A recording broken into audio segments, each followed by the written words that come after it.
எனதருமை தமிழ் மக்கள் உங்கள் அனைவருக்கும் எனது அன்பான வணக்கங்கள். நலம் தரும் நவகிரகங்கள் நிகழ்ச்சியின் வாயிலாக கடந்த 15 ஆண்டுகளாக சின்ன திரையில் தோன்றி உங்கள் இல்லந்தோறும் ஜோதிடம், மானுடம், ஆன்மீகம் போன்ற சந்தேகங்களுக்கு எமது பட்டறிவில் பட்ட விஷய ஞானங்களை கொண்டு உங்களுக்கு தெளிவான விளக்கங்களை அளித்து வருவதை எண்ணி பெருமகிழ்ச்சி அடைகிறேன். கடந்த வாரம் விருச்சிக ராசிக்காரர்களுடைய பலன்களை பார்த்தோம். இந்த வாரம் இந்த நிகழ்ச்சியில் தனுசு ராசிக்காரர்களுடைய பலன்களை நாம் பார்க்க போகிறோம். பொதுவாக ஏழரை நாட்டு சனி என்றால் என்ன? ஏன்னா இவர்களில் இந்த ஏழரை நாட்டு சனியை எதிர்கொள்ளக்கூடியவர்கள் பல லட்சம் பேர் இருப்பாங்க. ஒரு ஏழரை சனியை பற்றி நிறைய சொல்கிறாங்களே, நிறைய புஸ்தகங்களில் சொல்கிறாங்க, தொலைக்காட்சியில் பேசுகிறாங்களே, அது அப்படி என்ன செய்யும் அப்படிங்கிற மாதிரியான ஒரு சந்தேகங்கள்லாம் நிறைய பேருக்கு இருக்கும் இல்லையா? எப்பொழுதுமே இந்த தனுசு ராசிக்காரர்களுக்கு உண்டான பழமொழி, ஏன்னா இவங்களுடைய ராசியினுடைய குணங்களையும் நம்ம கொஞ்சம் நேரம் பார்த்துட்டு, ஏன்னா அரை மணி நேரம் இந்த ராசிக்காரங்களுக்கு உண்டான பலன்களையும் குணங்களையும் எல்லாத்தையும் நம்ம பார்க்க போகிறோம். இவங்களுடைய அடிப்படையில் வில்லானை சொல்லில் வலை என்பது ஒரு பழமொழி. இந்த தனுசு ராசிக்காரர்களுடைய பழமொழி வில்லானை சொல்லில் வலை. அப்படின்னா என்ன? இவர்கள் பேச்சு கலையில் மிகவும் கைதேர்ந்தவர்கள். இவர்கள் பேசுவதை சரியென்றே பேசக்கூடியவர்கள். பேச்சில் இவங்களை யாராலையும் வெல்ல முடியாது. அதே மாதிரி இந்த பேச்சினால இவங்க எப்பொழுதும் பிரச்சனைக்கும் ஆளாயிருக்காங்க. தனுசு ராசிக்காரர்கள் தான் சொல்வது மட்டுமே சரி, அடுத்தவங்க சொல்றது சரியில்லை என்பதை அடிக்கடி பிரயோகம் பண்ணி கொண்டிருப்பார்கள். மிக நல்ல மனிதர்கள். 12 ராசிகளில் மிக முக்கியமான, அதாவது ஒரு நல்ல மனிதர்களுடைய ராசி அப்படின்னு சொல்லி பார்த்தோம்னா தனுசு. நல்ல மனிதன்னா மற்றவங்களாம் தீய மனிதர்கள் நீங்கள் எடுத்துக்கூடாது. தனுசு ராசியில் பிறந்தவர்கள் எப்பொழுதுமே ஒரு விஷயங்களில் மிகவும் சுத்தமாக இருப்பார்கள். நல்ல உணவு, நல்ல ஆரோக்கியமான உணவு, அதே மாதிரி அவங்க செயல்கள், சிந்தனை, இப்படி யாருடைய பொருள்களுக்கும் ஆசைப்படாமை, யார் பொருளையும் அபகரிக்க எண்ணாமை, முடிந்தால் பிரதியார்களுக்கு உதவி செய்வது, பிரதியாருடைய முன்னேற்றத்தை தடுக்காமல் இருப்பது, அதே மாதிரி பிரதியாருக்கு வழிகாட்டுவது, அடுத்தவங்க இவங்கள்ட்ட ஹெல்ப் கேட்டாங்கன்னா உடனே மறுக்காமல் உதவி செய்வது, இது எல்லாமே சிறப்பான ஒரு குணாதிசயம் உடையது. யாருக்கு அப்படின்னு கேட்டிங்கன்னா அது தனுசு ராசிக்காருக்கு தான். இது எல்லாமே யாருக்கு உள்ளது அப்படின்னு பார்த்தீங்கன்னா இது தனுசு ராசிக்காரங்களுக்கு தான். இந்த தனுசு ராசிக்காரர்கள் எப்பொழுதுமே அவங்க பேச்சில் மற்றவங்களால ஜெயிக்க முடியாத அளவுக்கு இருப்பாங்களே ஒழிய, மற்றவங்க மாதிரி சம்பாத்தியத்தில் அந்த கள்ளம், கபடம், சூதுவாது எல்லாம் சொல்கிறாங்கல்ல, அதே மாதிரி சூட்சுமம், சூழ்ச்சி, இதெல்லாம் தெரியாத மனிதர்களாக இருப்பாங்க. அதனால் இவங்க தொழிலதிபர்களாக, பெரிய தொழிலதிபர்களாக வர்றதுக்கெல்லாம் வாய்ப்புகள் ரொம்ப குறைவு. அப்போவே ரெடி கேஷ் பிஸ்னஸ் பண்ணலாம், கமிஷன் கான்ட்ராக்ட் பண்ணலாம், ஏஜென்சி பண்ணலாம், நல்ல ஆசான், குரு, நல்ல உணவகம், ஃபைனான்ஸ் சம்பந்தப்பட்ட தொழில்கள், பேங்க், டாக்டர்கள், ஆசிரியர்கள், நல்ல ஆடிட்டர்ஸ், ஜோதிடர்கள், மருத்துவர்கள், இப்படிலாம் இந்த மனித குலத்திற்கு சேவை செய்யக்கூடிய தொழில்கள்லாம் அதுக்கு தகுதியான மனிதர்கள் யார் அப்படின்னு கேட்டிங்கன்னா தனுசு ராசி. இந்த தனுசு ராசியில் மூல நட்சத்திரம், பூராட நட்சத்திரம், உத்திராட நட்சத்திரம், இதெல்லாமே 3 நட்சத்திரங்கள் அதில் இருக்குது. இந்த மூல நட்சத்திரத்துக்கு கூட பலன்கள் சொல்லுவாங்க, மாமனாருக்கு ஆகாது அப்படின்னு. இந்த மூல நட்சத்திர பெண்கள் அப்படிங்கிறவங்களுக்கு மாமனாருக்கு ஆகாது அப்படின்னு சொன்ன விஷயங்கள் நான் படித்த பல்கலைக்கழகத்தில் ஆய்வு செய்யப்பட்டு அந்த ஆய்வு அறிக்கைகள் சமர்ப்பிக்கப்பட்டு தான் அங்கே என்னுடைய சக மாணவர் அங்கே பட்டம் வாங்கியிருக்கிறார், எம்எஸ்சி அப்ளைடு அஸ்ட்ராலஜி. அதில் என்ன பண்ணியிருக்காரு அவருன்னா, ஒரு 50-60 குடும்பத்தை எடுத்து மூல நட்சத்திரம் உள்ள பெண்ணினுடைய மாமனார் உயிருடன் இருக்கிறார் என்பதை நிரூபித்திருக்கிறார். கண்மூடித்தனமான நம்பிக்கைகள், மூட நம்பிக்கைகள் நமது தமிழை அறிந்த தமிழை விதைத்த தமிழ்நாட்டில் மட்டும் இல்லாமல் உலக நாடுகளில் தமிழர்கள் வாழும் பகுதிகள் எல்லா இடத்திலும் பரவி இருந்து மலேசியா, சிங்கப்பூர் போன்ற நாடுகளில் இருந்தெல்லாம் அந்த மூல நட்சத்திரத்தினுடைய தாக்கங்கள் போய் அங்கும் இதே குழப்பத்திலே என்னிடம் வந்து கடந்த வாரம் ஃபோன் செய்த ஒரு சகோதரி, மூல நட்சத்திரம் என்னுடைய நட்சத்திரம் சார், மாமனாருக்கு ஆகாதுன்னு சொல்லி இந்தியாவில் போய் தமிழ்நாட்டில் ஜாதகம் பார்த்தாங்களாமா, அதனால் நாங்கள் கல்யாணம் நின்று போயிருக்குன்னு சொல்கிறாங்க. எந்த வகையிலுமே எந்த ஒரு நட்சத்திரத்தில் பிறந்த ஒரு மனிதராலையும் இன்னொருடைய மனிதருடைய உயிரை போக்கக்கூடிய அளவுக்கோ அல்லது அவருக்கு ஆகாத அளவுக்கோ எல்லாம் வந்து வர்றதுக்கு சான்சஸே கிடையாது. ஏன்னா நாங்கள் வந்து ப்ராஜெக்ட்லாம் வந்து சப்மிட் பண்ணிட்டு தான் டிகிரி வாங்கி உட்காந்துட்டு உங்களுக்கு ஜோசின்னு சொல்கிறோம். இந்த இடத்துல வந்து உங்களுடைய மனதை வந்து புண்படுத்துவது எங்களுடைய நோக்கம் அல்ல. ஒரு மூட நம்பிக்கையை வேறறுத்து விடுங்கள். ஆணி மூலம் என்பது ஆண் மூலமாக ஆச்சு, கன்னி மூலம் என்பது நிர்மூலம் என்று சொல்லப்பட்டது. இதுக்கெல்லாம் என்ன விளக்கம் என்று நாம் பார்க்கலாம். ஆணி மாதத்தில் சூரியன் கன்னி ராசியில் இருக்கும், அதாவது மிதுன ராசியில் இருக்கும். ஆணி மாதத்தில் சூரியன் மிதுன ராசியில் இருக்கும். அதுக்கு நேர் எதிர் ராசியில் பௌர்ணமி அன்று நன்கு வெளிச்சம் இருக்கும் அல்லவா, அப்பொழுது மூல நட்சத்திரத்தில் சந்திரன் சஞ்சாரம் செய்யும் பொழுது ஆணி மூலம் என்று சொன்னார்கள். அந்த ஆணி மூலத்தன்று அடுத்த நாட்டை நோக்கி இந்த நாட்டு மன்னன் படையெடுத்து சென்றானேயானால் அந்த ஆணி மூல நாள் அன்று படை கண்டிப்பாக வென்று அது அரசாளக்கூடிய அமைப்பு ஏற்படும். அதைத்தான் ஆணி மூலம் அரசாளும் என்றார்கள். அதை ஆண் மூலம் என்று நம் ஆட்கள் மருவி சொல்ல ஆரம்பித்து விட்டார்கள். கன்னி மூலம் நிர்மூலம் என்று சொன்னார்களே, அதுக்கு என்ன அர்த்தம் என்றால், புரட்டாசி மாதத்திலே சூரியன் நீச்ச வீட்டில், புரட்டாசி மாதத்தில் சூரியன் நீச வீட்டை நோக்கி துலாம் ராசியில் சென்றால் நீசம். அதுக்கு முந்தின ராசி எது அப்படின்னா கன்னி ராசி. அங்கு அந்த சூரியன் பிரவேசம் செய்யும் பொழுது அப்போ இதிலிருந்து 4வது வீட்டில் சந்திரன் மூல நட்சத்திரத்திலே சஞ்சாரம் செய்யும் பொழுது பௌர்ணமி என்ற ஒரு நிலைப்பாடு அப்பொழுது இருக்காது. அதே நேரத்தில் வெளிச்சம் என்ற ஒரு நிலைப்பாடுகளும் அவ்வாறு அப்பொழுது இருப்பதற்கு வாய்ப்புகள் இல்லை.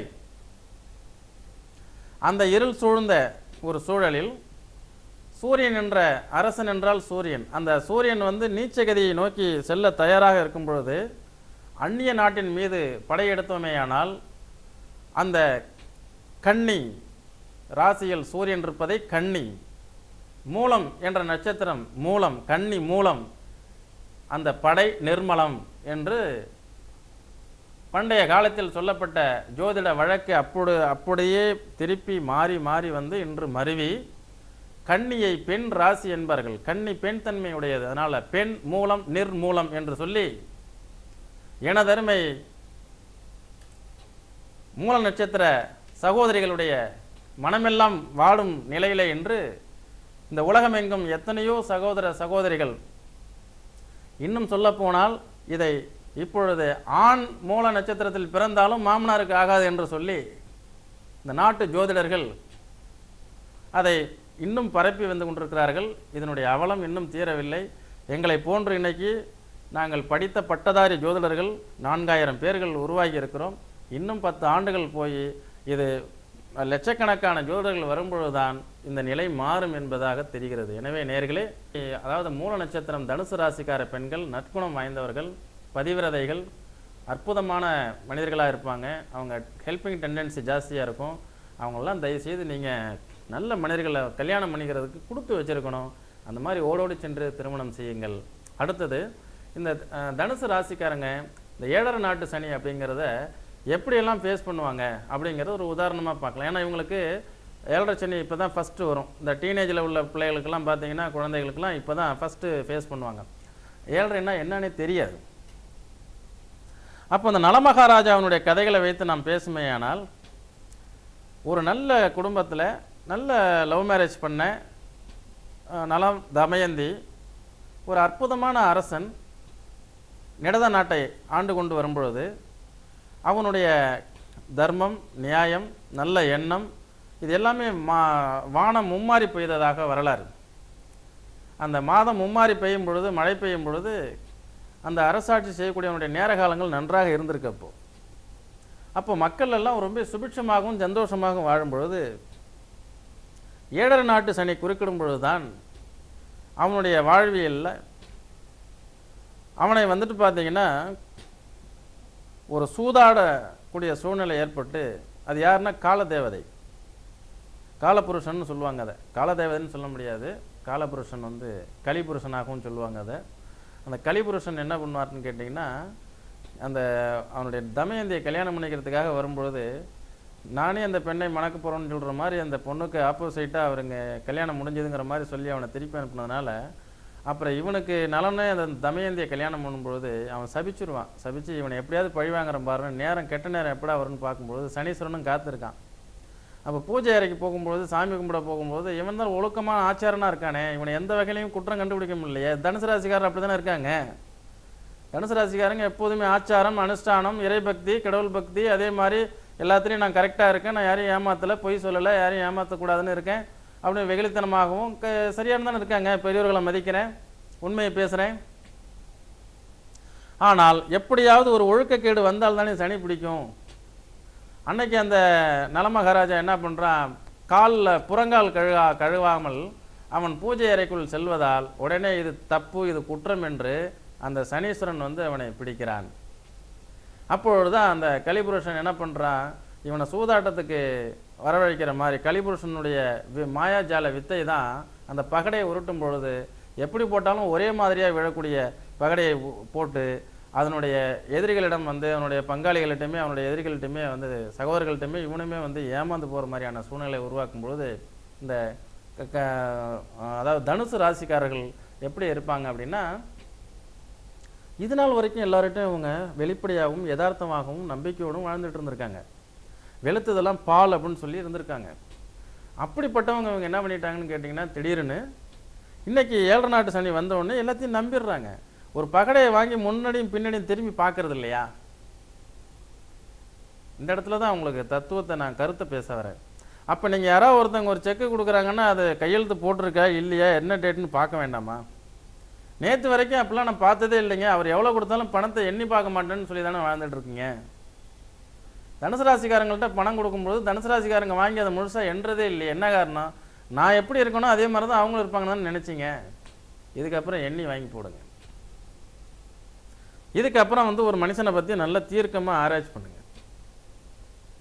வாழ்க்கையில் ஏமாந்து போகாதீங்க. நலமகாராஜாவுடைய கதையை இந்த தனுசு ராசிக்காரங்களோடு இணைத்து பேசும்பொழுது இன்னும் 4 நிகழ்ச்சிகள் பேசலாம். அது மாதிரி நிறைய விஷயங்கள் இருக்கிறது. ஏன்னா இவங்க வெளுத்து தான் பால் இருக்கு என்று எண்ணக்கூடிய எண்ணம் படைத்த அற்புதமான நல்ல மனிதர்கள் யார் அப்படின்னா தனுசு ராசி. அப்போ இவங்க அந்த நலமகாராஜா எப்படி ஏமாந்து போகிறாருன்னா, அந்த பகடைக்காயை கூட பிரட்டி பார்க்க முடியாமல் நாமெல்லாம் நல்லது தானே செஞ்சோம், எல்லாருக்கும் உதவி தானே பண்ணோம், சனீஸ்வரன் என்ன செய்ய போகுதுங்கிற எண்ணங்களில் இருந்துருப்பாரோ என்னமோ தெரியல. எல்லாமே ஆப்போசைட்டாக ஆகி கடைசியில் அவன் நாட்டை விட்டு காட்டுக்கு வரக்கூடிய சூழ்நிலை வந்துடுது. அப்போ பாருங்கள், அந்த நாட்டை விட்டு காட்டுக்கு வரும்பொழுது தன்னுடைய மனைவியும் தன்னுடன் சேர்ந்து துன்பப்படக்கூடாது என்பதற்காக இந்த மனைவியை விட்டு பிரிஞ்சு போகலாம் அப்படிங்கக்கூடிய எண்ணங்கள் அவருக்கு வந்துடுது. அப்போ வந்து பார்க்கும்பொழுது இதில் இந்த இடத்துல என்ன ஒரு கருத்து அப்படின்னாக்கா, பல தேசாந்திரம் போகிறது, சில பேர் என்ன பண்ணுவாங்க, 7:30 வந்துருச்சு அதனால் நான் வந்து ஊர் விட்டு ஊர் கொஞ்சம் மனைவி வீட்டுலாம் பிரிஞ்சு வேறு பக்கம் வேலைக்கு போகிறேன், நான் இவ்வளோ நாள் செஞ்சிட்டு இருந்தேன் தொழிலில் என்னை ஏமாற்றிட்டாங்க, எல்லாம் லாஸு, அதனால் நான் வேறு தொழிலுக்கு போகிறேன், வேறு தொழில் மாறுறேன் அப்படிங்கிற சூழ்நிலையில் அந்த தனுசு ராசிக்கு வர்றதுக்கு வாய்ப்புகள் உண்டு. அங்கே போன அந்த நலமகாராஜா என்ன பண்ணிட்டான் அப்படின்னு கேட்டிங்கன்னா, அவனை வந்து சில புறாக்கள் வந்து என்ன பண்ணியிருக்குன்னா ஒரு வழிமறித்து, உனக்கு நான் இது மாதிரி பண்ணுறேன், உனக்கு ஹெல்ப் பண்ணுறேன்னு சொல்லி உன்னுடைய வேஷ்டி அவுத்து அங்கே போடு அப்படின்னு சொன்னோடனே தன்னுடைய கட்டிய ஆடையை வந்து எடுத்து அதையும் கலிபுருஷன் உருவத்தில் அந்த புறாக்கள் வருது. அவன் போட்டிருந்த ஆடையுமே அது கொத்தி எடுத்துகிட்டு போய் மாயமாக போயிடுச்சாமா. அப்போ அவர்கிட்ட ஒட்டு துணி கூட இல்லாமல் சூழ்நிலை வந்தது. இப்போ இந்த நேரத்தில் இந்த தனுசு ராசிக்காரங்களாம் எப்படி எடுத்துக்கணும் அப்படின்னா, நாம் எப்பொழுதுமே எச்சரிக்கை இல்லாமல் இருந்தால் வாழ்க்கையில் எல்லா பொருளையும் இழந்து விடுவோம். அப்போ நம்ம எச்சரிக்கையாக வாழணுங்கிறதுக்காக இந்த அறிகுறி. தன்னிடம் இருக்கக்கூடிய பொருள்களை, உடைமைகளை யாராவது கேட்டாங்கன்னா உடனே அப்படியே எடுத்து கொடுத்துடக்கூடாது. இருக்கிறதை காப்பாற்றிக் கொள்ள வேண்டும் என்னும் எண்ணத்தை நம்ம வளர்த்துக்கொள்ள வேண்டும் என்பதுதான் இதனுடைய தாத்பரியம். அதன் பிறகு அவன் வருகிறான். தன்னுடைய மனைவியை பார்த்து, இந்த கோலத்தில் மனைவி தன்னை பார்த்து வெட்கி தலைகுனிவாளே என்று எண்ணி அவளுடைய சேலையை பாதியாக கிழித்து அதை இடுப்பில் கட்டி கொண்டு அந்த காட்டில் உள்ள மண்டபத்திலேயே மனைவியை தனியாக விட்டுவிட்டு இவன் தனியாக தேசாந்தரம் செல்லுகிறான். இந்த சூழ்நிலை ஏன் அவனுக்கு அந்த மாதிரி சூழல் வருது 7 நாட்டு சனியில் அப்படின்னா, இந்த தனுசு ராசிக்காரர்களை பொறுத்த வரைக்கும் இவங்க எதுவுமே தோல்வியை ஒப்புத்துக்க மாட்டாங்க. எந்த நிமிஷமும் கௌரவமாகவே வாழ்ந்து பழக்கம். நல்ல ஹோட்டலில் நல்ல தரமாக போய் சாப்பிட்டு பழக்கம். அப்படி உள்ளவங்களை நண்பர்கள் மோசடி பண்ணுறான், உறவினர்கள் அவங்கள ஏமாத்துறாங்க. கலிபுருஷன் ஆட்டம், காடு தேசம் பொருள்கள்லாம் இழக்கிறான். சரி, மனைவி கூட சேர்ந்து போகும்பொழுது இனிமேல் நம்ம தனியாக போய் எப்படி வேணாலும் இருந்துக்கலாம், யார்கிட்டையும் பிச்சை எடுக்கணும்னு அவசியம் இல்லை, மனைவியும் சேர்த்து நம்ம ஏன் சிரமப்படுத்தணும், இந்த நல்ல எண்ணத்தில் விட்டுட்டு இங்கே விட்டு போனால் திரும்பி அவங்க அப்பா வீட்டுக்கு போயிடுவாளே அப்படின்ட்டு விட்டுட்டு போகிறான். அவன் செல்லும் பொழுது என்ன செய்கிறான், அங்கே ஒரு தீயின் நடுவிலே கார்கோடகன் என்ற ஒரு பாம்பு அங்கே உயிருக்கு போராடி அபயம் அபயம் அபயம் என்று கத்தி கொண்டிருக்கிறது. அந்த நேரத்தில் செல்லக்கூடிய இந்த நலன் என்ன செய்கிறான்னா, உடனே தன்னுடைய உயிரையும் துச்சமென மதித்து ஓடிப்போய் அந்த பாம்பை காப்பாற்றி வெளியே எடுத்து வருகிறான். அப்போ காப்பாற்றிட்டு வரும்போது அந்த பாம்பு திரும்பி அவனே கொத்தி விடுகிறது. அந்த பாம்பு கடித்தவுடன் இவனுடைய பொன்னிறமாக இருந்த அந்த நிறம் மாறி அப்படியே கரிய நிறம், கார்கோடகன் பாம்பினுடைய நிறத்திற்கு ஆகிறது. அப்போதான் அவன் கேட்குறான் அந்த பாம்புகிட்ட, நான் உன்னை எவ்வளோ கஷ்டத்தில் அபயம் அபயம்னு கத்துறேன்னு சொல்லி நான் உதவி செஞ்சேன்ல, என்னை இந்த மாதிரி தீண்டலாமா அப்படின்னு கேட்டவுடனே, நலமகாராஜா என்னை மன்னித்து கொள்ளுங்கள், நான் செய்ததும் ஒரு வகையில் நன்மைக்கே, உங்களை தீண்டியதற்காக நான் மன்னிப்பு கேட்டுக்கொள்கிறேன், என்னை மன்னியுங்கள் அப்படின்னு சொல்லுது. இந்த இடத்துல தான் நான் என்ன சொல்ல வரேன், என்னுடைய கருத்து என்ன அப்படின்னா, உனக்கே 7 நாட்டு சனி, தனுசு ராசி, எவ்வளோ சிரமத்தில் இருக்கிற, நீ போய் ஒருத்தவனுக்கு பகைவன்னு தெரிஞ்சு அவனுக்கு போய் உதவி செய்யறன்னு போகலாமா? அவனால் உனக்கு ஆபத்து வரும் இல்லையா? இப்பவும் இன்னும் திருந்தவில்லையே. அந்த பகைவனை கண்டால் நம்ம என்ன, துஷ்டனை கண்டால் தூர விலகுன்னு சொல்கிறாங்களா, அந்த மாதிரில நம்ம இருக்கணும். அப்போ நீங்கள் என்ன பண்ணுறீங்க, இயல்பாகவே போய் ஹெல்பிங் டெண்டன்சி என்ன ஆகுது, போய் உதவி செய்கிற, வண்டி கேட்குறாரா, இந்த சாவி, கார் வேணுமா, இந்த சாவி.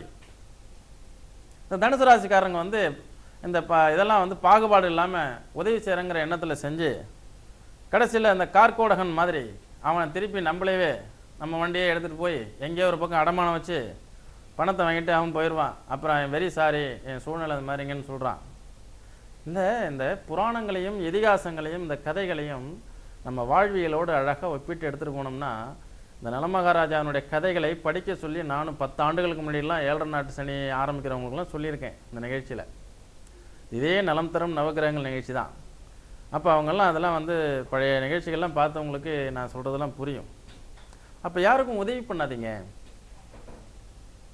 கடைசியாக அந்த அவனுடைய உருவம் மாறினது எதுக்காகன்னா, இவன் தான் நலமகாராஜா என்று உலகத்துக்கு தெரிந்து விட்டால் அவன் ஒரு அரசனுடைய நிலைப்பாடு இப்படி ஏற்பட்டதேன்னு சொல்லி எல்லாரும் பண்ணுவாங்கங்கிறது தான் அவனுடைய நிறம் மாறுது. நிறம் மாற்றத்தை நம்ம எப்படி எடுத்துக்கொள்கிறோம்னா, அவன் ஊரை விட்டு வெளியில் விடுவான், ஏதோ ஒரு ஊரில் போய் வசிக்கிறான். அப்போ வெளியூரில் நம்ம வசிக்கும்போது நம்ம என்ன பண்ண போகிறோம்னு தெரியாது. நம்மளுடைய உருவம் இன்னார் தான் சமையல்காரன்னு தெரிஞ்சதுன்னா என்ன செய்வாங்க தனுசு ராசிக்காரரை, ஐயோ அவர் எவ்வளோ பெரிய ஆள், எப்படி இருந்தார், இப்படி ஆயிட்டாரே என்பாங்க இல்லையா. நிறத்தை மாறி இவன் சென்று அங்கே குதிரை ஏற்றத்தை பழக்கி கொடுக்கக்கூடிய ஒரு வீரனாக போய் தன்னுடைய மாமனாருடைய வீட்டிலேயே வேலை செய்கிறான். அப்போ அவனுடைய மனைவிக்கு கூட அவனை அடையாளம் தெரியவில்லை. அவனுடைய மனைவி பார்க்குறான், மிக அற்புதமான குதிரை ஏற்றத்தை, இந்த மாதிரி குதிரை ஏற்றம் செய்யக்கூடியவன் நலன் ஒருவனை தவிர வேறு யாருமே கிடையாதே அப்படின்லாம் சொல்கிறாங்க. அவனை கண்டுபிடிக்க முடியல, தான் யாருன்னே அவன் சொல்லலை. அதன் பிறகு ஒரு நாள் உணவு படைக்கக்கூடிய சூழ்நிலையில் நலபாகம் என்று அதை தான் சொல்வார்கள். இவனை போன்று நலன் மாதிரி உணவு தயாரிக்கிறது யாருமே அந்த அளவுக்கு பண்ண முடியாது. இவருடைய உணவினுடைய ருசியை கண்டுதான் அவனுடைய மனைவி இவனை யார் என்று அடையாளம் காண்கிறாள். எப்படி பார்த்தீங்களா? அப்போ 7 நாட்டு சனி முடியுது. அப்போ தரமான மனிதர் தான் தனுசு ராசிக்காரர், தரமான மனிதர் தான். அப்படிப்பட்ட தரமான மனிதருக்கு எந்த ரூபத்திலலாம் பிரச்சனை வருது? சும்மா சிம்பிளான விஷயங்கள்ல தான் வந்திருக்கு எல்லாம். அந்த சின்ன சின்ன விஷயங்கள்லாம் அன்னைக்கு ஒரு பெருசாக எடுத்துக்கிறது இல்லை, அலட்சியமாக இருந்தார். இனி அலட்சியமாக இருந்தாருன்னா இதே மாதிரி சூழ்நிலை தான் அவர் அனுபவிப்பார். இன்றைக்கி வேணால் எழுதி வச்சுக்கங்க. இது யாராக இருக்கட்டும், தனுசு ராசிக்காரங்க யாராக இருந்தாலும் இப்படித்தான். நம்ம ஒரு பெருந்தன்மையாக வாழ்ந்தவங்க, பெருந்தன்மையாக இருந்தவங்க, உறவுகள் பகையாகும், நண்பர்கள் எதிரியாவார்கள், கணவன் மனைவிக்கிடையே கண்டிப்பாக கருத்து வேற்றுமைகள் வரும். அதே மாதிரி உங்களுக்கு நண்பர்களுக்கு உதவி செய்தவர்கள் அன்னைக்கு உதவி பண்ணினீங்களே இன்றைக்கி ஏன் கொடுக்க மாட்டேங்கிறேன்னு கேட்பான் வந்து ரோட்டில் நின்று தெருவில். சரி, இன்னைக்கு கொண்டு போய் கொடுக்குறேன்னு சொல்லி கொடுத்தா அவன் திருப்பி செய்ய மாட்டான். இப்படிலாம் நிறைய விஷயங்களை வந்து நம்ம நிறைய பார்க்குறோம். ஆக இந்த தனுசு ராசிக்காரங்களுக்கு இந்த 7 நாட்டு சனி நல்லது செய்யுமா கெட்டது செய்யுமா மார்க் போடுறது நோக்கமல்ல. ஆனால் எவ்வாறு இருந்தால் நீங்கள் அதில் தப்பிச்சுக்கலாம், எவ்வாறு இருந்தால் மேன்மையடையலாம் அப்படிங்கிறதெல்லாம் நீங்கள் பாருங்கள். மிக தெளிவாக பார்ப்போமேயானால் தனுசு ராசிக்காரர்களுக்கு விரயச்சனி சுப விரயமாக பண்ணுங்க. ஏதாவது இடம் வீடு இந்த மாதிரி வாங்குங்க, வாகனங்கள் வாங்குங்க. அதே மாதிரி தெரியாத தொழிலில் ஈடுபடாதீங்க, தெரிஞ்ச தொழில் செய்யுங்க. புதிய தொழில்களில் முதலீடு போடாதீங்க. அதாவது பார்ட்னர்ஷிப் சேர்ந்து செய்கிறதெல்லாம் வந்து ஜாதகத்தை பார்த்து பண்ணுங்க. ஏன்னா உங்களால் வந்து உற்பத்தி பண்ணக்கூடிய தொழில் செய்ய முடியாது. ஒரு ஃபேக்ட்ரி மேனேஜ்மெண்ட் பண்ணுறதுக்குண்டான அமைப்பு இல்லை. ஒரு ட்ரேடிங் நீங்கள் பண்ணலாம், எதையாவது வாங்கி எங்கேயோ ஒரு பக்கம் விற்கலாம், கமிஷன் பேசிக்கில் நீங்கள் வியாபாரம் பண்ணலாம், அல்லது அடிமையாக வேலைக்கு போகலாம், அல்லது நான் ஆரம்பத்தில் சொன்ன மாதிரியான தனுசு ராசியினுடைய பேசிக்கான நல்லா படிச்சிங்கன்னா, ஏன்னா அந்த மாணவர்களுக்கெல்லாம் நான் என்ன சொல்ல விரும்புகிறேன்னா, நல்லா படிங்க. நீங்கள்லாம் பெரிய ஃபேக்ட்ரி கம்பெனி, இந்த மாதிரி பனியன் கம்பெனி, அந்த ஹார்ட்வேர்ஸ், இரும்பு, அந்த மாதிரியான தொழிற்சாலைகள்லாம் பண்ணலாங்கிறதெல்லாம் விட்டுட்டு நல்ல ஆடிட்டர் ஆகிறது, டாக்டர் ஆகிறது, வானவியல் ஆய்வு, அதே மாதிரி அக்கௌண்ட் சார்ந்தது, வக்கீல், அதுக்கப்புறம் பார்த்தீங்கன்னா ஃபைனான்ஸ் டிபார்ட்மெண்ட், பேங்கிங், ஸ்கூல், அதனுடைய ரிலேட்டட் பிஸ்னஸ் ஃபீல்டு, இப்படிலாம் திங்க் பண்ணிங்கன்னா நல்லாயிருக்கும். அதனால் தனுசு ராசி நேயர்களுக்கு நம்ம வில்லானை சொல்லில் வளை அப்படிங்கிறது ஒரு பழமொழி. அந்த பழமொழியை நாம் பார்த்த வில்லானை சொல்லில் வளை அப்படிங்கிற பழமொழிக்கு தகுந்த மாதிரி நல்ல பேச்சில் கெட்டிக்காரங்க, பேச்சு திறமை வாய்ந்தவங்க, எந்த இடத்துலையும் வந்து நல்ல ஒரு தரமான ஒரு பழக்க வழக்கத்தில் இருக்கக்கூடிய மனிதர்கள் நீங்கள். அதை நீங்கள்லாம் வந்து இப்போ 7 நாட்டு சனி வரும்போது ஏமாந்து போகிறதுக்கு அதிக பர்சன்டேஜ் வாய்ப்புகள் இருக்குது. எதையும் கண்டு அஞ்சாத கலங்காத மனிதர்கள் விருச்சிக ராசிக்காரங்க, அவங்களே நிறைய பேர் நிறைய பிரச்சனைகளில் சிக்கியிருக்காங்க. ஆனால் நீங்கள் தனுசு ராசி பொறுத்த வரைக்கும் ரொம்பவும் லேசியான யதார்த்தமான மனிதர்கள். அதனால் எச்சரிக்கையாக இருங்க, கவனமாக இருங்க.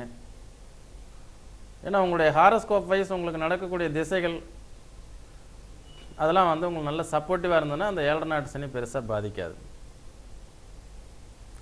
எனவே நேயர்கள், நம்ம இந்த வாரம் நிகழ்ச்சியில் பார்த்தீங்கன்னா பொதுவான பலன்கள் பார்த்தோம். எது அப்படின்னா தனுசு ராசிக்காரர்களுடைய குணங்கள். அதுக்கடுத்தது மூல நட்சத்திரத்தில் பிறந்தால் மாமனாருக்கு ஆகாது அப்படிங்கிற ஒரு கோட்பாடை வந்து நாங்கள் யூனிவர்சிட்டியில் ஆய்வு செஞ்சதையும் அது எதுக்காக சொல்லப்பட்டது அப்படிங்கிற விளக்கத்தையும் கொடுத்தோம். ஆணி மூலம் அரசாலும், கன்னி மூலம் நிர்மூலம் அப்படிங்கிறத உண்மையான விளக்கங்களை கொடுத்தோம். நம்ம எப்போதுமே வந்து நமக்கு ஒரு உண்மையான அறிவு, உண்மையான செயல், நம்ம சிந்தனை நமக்கு கிடைச்சிருக்கு அப்படின்னா அதை நம்ம நம்பி ஃபாலோ பண்ணணும். மீண்டும் மீண்டும் அந்த பெண்கள்லாம் எவ்வளோ வருத்தப்படுவாங்க, எவ்வளோ கஷ்டப்படுவாங்க. என்னுடைய சகோதரிக்கு நட்சத்திரம் மூலம், ஆனால் அவங்களுடைய மாமனார் வந்து இவங்க திருமணமாகி 20 ஆண்டுகள் கழித்து தான் இறந்து போனாங்க. அப்போ அந்த உயிர் யாருடைய கையில் இருக்குது? இப்போ மூல நட்சத்திரக்காரங்களுடைய மாமனார்லாம் இறந்து போயிடுவாங்க, ஆகாது அப்படின்னா அப்போ அத்தனை பேரும் சாகணும். அப்போ நாங்கள் வந்து விழிப்புணர்வை ஏற்படுத்துகிறோம், அதுக்குள்ளான எவிடன்ஸ் கையில் வச்சுருக்கோம், அதுக்குரிய படிப்புகளை நாங்கள் படிச்சிருக்கோங்கும் பொழுது நீங்கள் அதை நம்பி நாங்கள் சொல்வதை கேட்டு அறிந்து செயல்பட்டீங்கன்னா அற்புதமான வெற்றியை பெறலாம். எனவே நேயர்களே, இந்த தனுசு ராசிக்காரர்களுக்கு 7 நாட்டு சனியில் வந்து எந்த மாதிரியான பலன்கள்லாம் வரும் அப்படிங்கிறதெல்லாம் நம்ம பார்த்தோம். அப்படிப்பட்ட பலன்களில் வந்து நலமகாராஜாவுடைய கதைகளை சொல்லி அதில் வந்து 7.5 சனிக்கும் அதுக்கும் உண்டான தொடர்புகளை விளக்கி நீங்கள் எப்படியெல்லாம் இருக்கணுங்கிறத நம்ம பார்த்துருக்கோம். இனி அடுத்த நிகழ்ச்சியில் பார்த்தீங்கன்னா மகரத்தானுடன் வழக்கிடேல், இதுதான் அவங்களுடைய பழமொழி. மகர ராசியினுடைய பலன்கள் எல்லாம் எவ்வாறு இருக்கும், அவங்களுடைய நிலைப்பாடுகள் என்ன அப்படிங்கிறதெல்லாம் நம்ம அடுத்த நிகழ்ச்சியில் பார்ப்போம். எனவே இந்த நிகழ்ச்சியினுடைய இறுதி நேரம் நெருங்கி விட்டதுனால தனுசு ராசிக்காரங்க எல்லாமே எதையுமே யோசித்து செய்யுங்க, அவசரப்படாதீங்க, சிந்தித்து செயல்படுங்க. நல்ல விதமான நல்ல ஒரு ஜோதிடரை நாடி, ஏன்னா நீங்களே பாதி ஜோசியராக இருப்பீங்க, உங்களுக்கே அந்த ஜோதிட சாஸ்திரத்தில் ஈடுபாடுகள்லாம் ஏற்பட்டு இதெல்லாம் ஓரளவுக்கு அனலைஸ் பண்ணி வச்சுருப்பீங்க.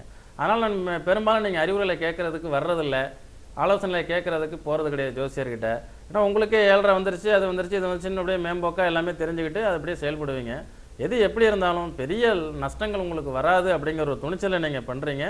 செயல்படுங்க, உங்களுடைய திசாபுத்திகளையும் ஆய்வு செய்யுங்க.